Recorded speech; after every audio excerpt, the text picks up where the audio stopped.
কিনে এনো কিন্তু।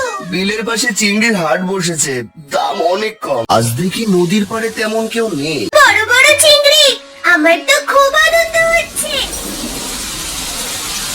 কতবার বলেছি ছাউনিটা সারাও, ছাউনিটা সারাও।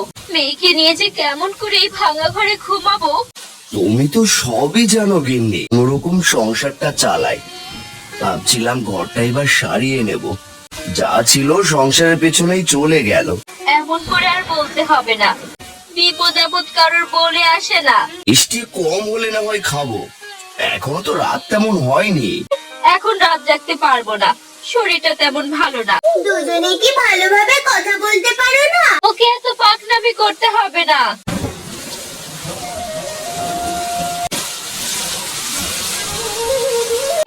বসে আছিস কেন রে? এখনো থেকে টিপ টিপ বৃষ্টি পড়ছে, কি যে করি। এত চিন্তা করিস না তো। এই নাও বাজারের ব্যাগ, বাড়িতে তেল চাল লবণ সব ফুরিয়েছে।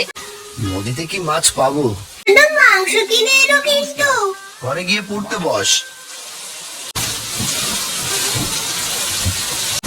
আজ দেখি নদীর পাড়ে তেমন কেউ নেই। মাছ না ধরতে পারলে তো সংসার চলবে।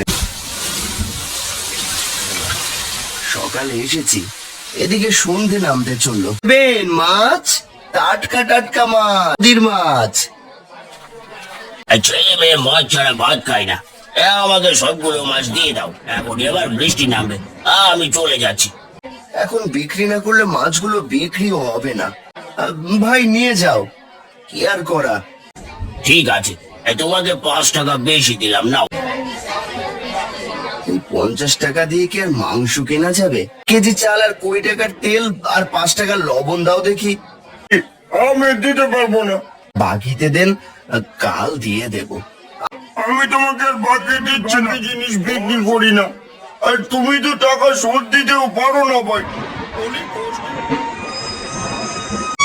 বলে সেই সকালে গিয়েছো আর মাত্র বাড়িতে এলে। মেয়েটা আমার সকাল থেকে না খাওয়া। তোমাকে যে মাংস আনতে বলেছিলাম। এই জন্য মাছ পাইনি, জন্য মাংস নিয়ে আসবো রে। আরে খুব কাশি হচ্ছে। বাজার বাকিতে এনেছি বলে, আর তিনি আর মায়ের মুখ শুকিয়ে গিয়েছে একদম। রান্না করতে হবে, মেয়েটা যে আর কচু শাক খেতে চাইছে না। এই গিন্নি, তিনি মা, তোর মায়ের কাছে একটু সাহায্য কর দেখি।